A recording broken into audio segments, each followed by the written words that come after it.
Hello မင်္ဂလာပါသူလေးကရုပ်လေးကချောတယ်ဒါပေမဲ့ပညာလေးကနည်းနည်းလိုအပ်သေးတယ်စိတ်တက်ကလည်းမကောင်းဘူးသူကတော့ပညာတော့အရန်တက်တယ်ဒါပေမဲ့သူ့ရဲ့ body structure ကြီးကဘလူးကြီးလည်းမသိနော်ကြည့်ရတမျိုးလေးသူကတော့ပညာလည်းတက်တယ်ရုပ်လည်းချောတယ်သွားရှုပ်လို့မရဘူးနော်ဒီစကားကိုကျွန်တော်ကြားဘူးကြမယ်ထင်ပါတယ်တခါတည်းရင်ကျွန်တော်တို့ကိုယ်တိုင်ပြောဘူးကြတယ်ဗောလေဒါကဘာလဲဆိုတော့အထင်ကြီးခြင်းအထင်ကြီးခြင်းရဲ့နောက်ွယ်မှာလူတွေကိုမလေးစားမိတာတွေနည်းနည်းစော်ကားမော်ကားပြုမှုရဲ့အနေအထားကိုရောက်နိုင်တယ်ဗောလေဒါလေးကိုကျွန်တော်ကဒီလောကအမြင်ရှူတောင်းကနေရောဓမ္မအမြင်ရှူတောင်းနေကနေရောကျွန်တော်ပြောပြချင်တာပေါ့လေဟုတ်ပြီကျွန်တော်တို့လောကအမြင်ကိုပြောလိုက်ကြအောင်ဟိုတလောကကျွန်တော်ဒီ TikTok မှာကြည့်လိုက်ရတယ်ဒီ K-pop အတိုင်းဝိုင်းပေါ့လေဒီ K-pop အတိုင်းဝိုင်းမှာဆိုရင် G-Dragon ဆိုရင်မတိတူမရှိဘူးတကယ် junior level ကအကုန်လုံး respect ထားကြပါဘောလူစုပွဲလားဒီ show ပွဲလားမသိဘူး G-Dragon ကလာတဲ့အချိန်မှာကျွန်တော် junior level တွေကအကုန်လုံး respect ထပေးကြပါလေဒါပေမဲ့तू ကထိုင်ပါလို့ तू ကဒီအမှုအရာလေးနဲ့ तू ပြောပေမဲ့မထိုင်ရဲကြဘူးဒီ junior level တွေက तू အရှိန်ရှိတယ်ဗျာဒီ G-Dragon ဆိုတာလည်းအစင်းရောအချင်းရောပြည့်စုံတယ်အချင်းရောပြည့်စုံပြီးကြရင်သူ့ရဲ့သူ branding တိဆောက်တဲ့ခါကျရင် तू ဒီစကားပြောရတယ်အရင်ယဉ်ကျေးတယ်နှိမ်ချတယ် तू skillful တွေလည်းပြည့်တယ်ဗောလေဒါဆိုရင်ကျွန်တော်တွေသူ့ကိုသွားပြီးမှရှုပ်လို့မရတယ်ဆိုတဲ့သင်ခန်းစာကိုရမယ်ကျွန်တဲ့ K-pop အဖွဲ့တွေလည်းတူးပါနဲ့သူအဖွဲ့တွေအောင်မြင်နေရဗျအောင်မြင်ပေမဲ့တည်းတွားရင်မှသူ့ရဲ့တဘာရှိရဆိုတော့တွားရှုပ်လို့မရဘူးပေါ့လေဒါလေးကိုကျွန်တော်သင်ခန်းစာရလိုက်တာနောက်တစ်ခုကျတော့ဒီ Snoop Dogg ကတော့တည်တယ်မရုပ်ကတော့အဲ့လိုတိမချောဒီ rapper လုံးဝဂူရူကြီးပေါ့လေဂူရူကြီးကိုသူ့ရဲ့ junior level ကသူ YouTube stream လုပ်နေတဲ့အချိန်သူကြိုဖိတ်ထားတယ်ထင်ပါတယ်အမှဒီ Snoop Dogg ကိုသူဖိတ်လိုက်တယ်မှာသူ့အိမ်က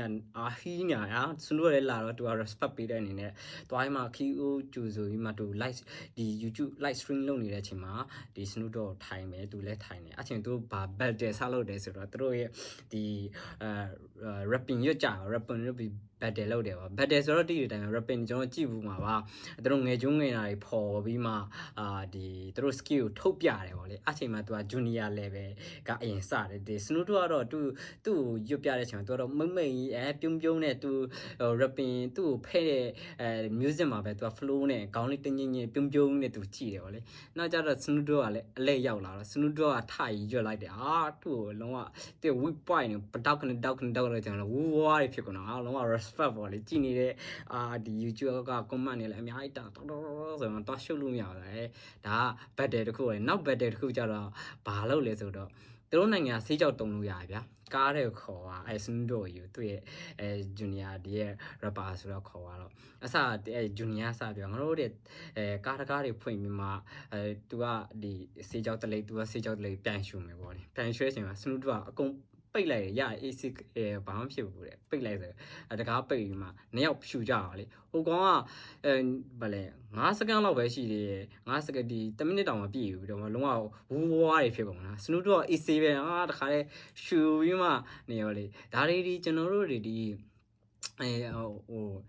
ကိုကအောင်မြင်တယ်တခါကျရင်သွားပြီးမှကိုအထက်ကလူတွေကိုသွားပြီးမှရှုပ်လို့မှသူ့ရဲ့တဘာရှိသူ့ skill ရှိသူ့ရဲ့ experience ရှိပေါ့ဒါကိုကျွန်တော်ကဒီလောကအမြင်ရှုထောင့်ပေါ့လေတင်ပြချင်တာဒါပေမဲ့ကျွန်တော်နောက်ဘက်လာမယ်ဓမ္မအမြင်ဆိုရင်ဓမ္မထဲမှာလည်းရှိတယ်ဟိုတုန်းကဆိုရင်ဒီ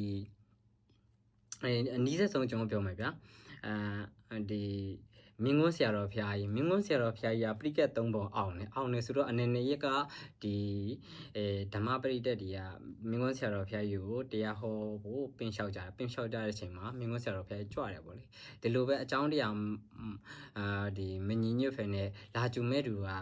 တိုင်ပင်လွဲသွားပါအချိန်မှာမင်းကွန်းဆရာတော်ဖျားကြီးရောက်လာတော့သူကစိုက်ကားလေးနဲ့သူသွားဖို့စဉ်းစားအချိန်မှာစိုက်ကားသမားတွေကဒီမင်းကွန်းဆရာတော်ကိုမြင်တဲ့အချိန်မှာမင်းကွန်းဆရာတော်ဖျားကြီးကတိတဲ့လူလည်းမရှိရမတိတဲ့လူလည်းမရှိအားလုံးကဒီလောက်ထိ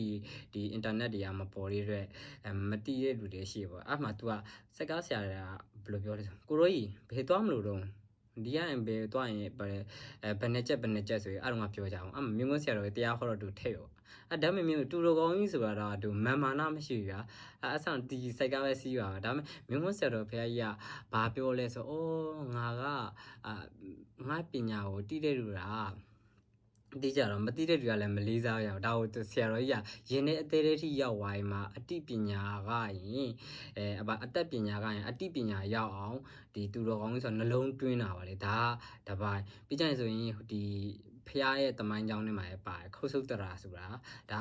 အချင်းတော့ဗါအစင်းတော့မလောက်ဘူးဗျာဒါပေမဲ့ပညာရှိတယ်ပညာရှိတဲ့အချိန်မှာပြဿနာပေါင်းစုံကိုသူပညာရှိတော်ရင်ဖြေရှင်းပြီးတယ်နောက်ဆုံးသူ့ရဲ့ဒီ for show ဆိုတဲ့ဒီအစင်းလာတဲ့စာကိုသူထားတာဒါပေမဲ့ပြဿနာဖြေရှင်းတဲ့ခါကျတော့သူနောက်ကဖြေရှင်းတော့ဘယင်ကတိသွားတဲ့ခင်မှာသူ့ကိုပညာရှိတွေတင်မြောက်ပြီးမှဒီလိုမျိုးဇက်ကြောင်းပေါ့လေဒါလေးရှိရပေါ့လေအစင်းလေးရှိတယ်အချင်းလေးရှိတယ်ဒီ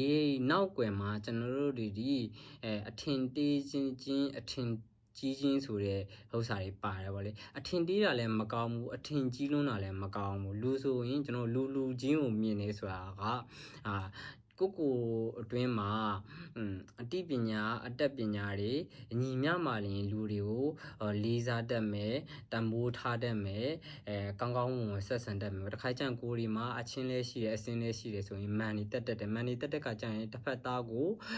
အထင်တေးလွန်းတာတွေအထင်ကြီးလွန်းတာတွေဖြစ်လာတဲ့အခါကျရင်ကိုဒီရဲ့ဆက်ဆံရေးကကမောက်ကမဖြစ်တတ်တယ်ဗောလေဒါကြောင့်မို့ကျွန်တော်တို့ဒီဘဝမှာအစင်းပဲရှိအချင်းပဲရှိအစင်းရောပြည်စုံတာပဲဖြစ်ဖြစ်မပြည်စုံတာပဲဖြစ်ဖြစ်ကျွန်တော်တို့ဆက်ဆံပေါင်းတင်းတဲ့အခါကျရင်ကျွန်တော်တို့ရဲ့မာမာနာတွေကိုနှိမ်ချပြီးတော့တစ်ဖက်လူကိုလေးစားဆက်ဆံကြမယ်ဆိုရင်ကျွန်တော်တို့ဒီဘဝမှာအဆက်ဆက်ရအဆင်ပြေနိုင်တယ်ဆိုတာကိုကျွန်တော်ကတင်ပြဆွေးနွေးချင်တာပါဒီရဲ့ဒီဥစ္စာလေးကအကျိုးတစုံတရာရလိမ့်မယ်လို့ကျွန်တော်တော့ယုံကြည်ပါတယ်နောက်ထပ်လည်းဒီထက်ကောင်းတဲ့ content လေးတွေကိုဖန်တီးအောင်မှာဖြစ်တဲ့အတွက်ဆက်လက်အားပေးကြပါအောင်လို့ကျွန်တော်ပြောချင်ပါတယ်အားလုံးကိုဆုတောင်းမေတ္တာပို့တာပါလေကံလည်းကောင်းကြပါစေညံလည်းကောင်းကြပါစေどうもありがとうございました